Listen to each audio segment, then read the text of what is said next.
सुजन चपागाईले गाएको यो गीत। यसको एउटा लाइन धेरैले गलत गाउँछ।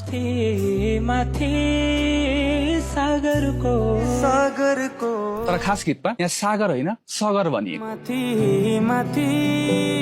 यहाँ सागरको अर्थ किन मिल्दैन भनेर बुझ्न पहिला सगर भनेको के हो भनेर बुझौँ। उनको स्वेटर फिल्मको लागि हर्क साउदले लेखेको यो गीतमा केटो आफ्नो प्रेमिकालाई कति माया गर्छु भनेर सुनाउँदैछ। ऊ भन्दैछ तिमी माथि माथि सगर अर्थात् आकाशमा भएको जुन हेर तिमी माथि माथि सागरको। उसले किन त्यस्तो भन्यो भन्ने कुरा गीतको दोस्रो लाइनमा खुल्छ। ऊ त्यहाँ भन्छ तिमी आकाशको त्यो जुन हेर म तिम्रो नजर अर्थात् आँखाको जुन हेर्छु। अर्थात् ऊ उनलाई यति धेरै प्रेम गर्छ कि उसको लागि जुन हेर्नु भन्दा सुन्दर अनुभव उसको नजर हेर्नु अब उसको नजरिया हेर्नु।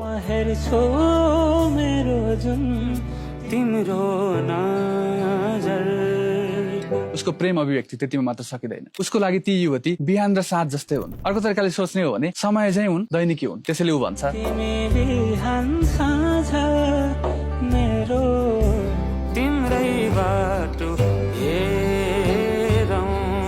यो गीत र उनको स्वेटर फिल्मको कथा एकअर्कामा अगालो मारेर बगेका छन्। फिल्ममा धरणीधर पात्रले फूल पात्रलाई जुनीभर पर्खिएको छ। उसले जसरी पर्खिन्छ त्यो पर्खाइमा रहेको प्रेमको गहनता यो गीतले बोकेको छ। ऊ उनी नहुँदा पनि यादमा उनीसँगै छ। उनलाई नछोए पनि महसुसले छोए जसरी बाँचेको छ। यही कुरा भन्न हर्क साउद लेख्छन् तिमी बिना तिमी हुनु नछोएरै हरदम छुनु। विगतमा नेपाली सिनेमाले धेरै कालजयी गीत दिएका थिए। फिल्मको चरित्र चिन्ने गीत अनि शब्द संगीत र गायनको सुन्दर संयोजन ती गीत यस्तै हुन्थे। आजकल नेपाली सिनेमा जगतमा यस्तो काम धेरै कम हुँदै गएको छ। यसमा उनको स्वेटर फिल्म अपवाद नै बनेको थियो। यस्ता अपवाद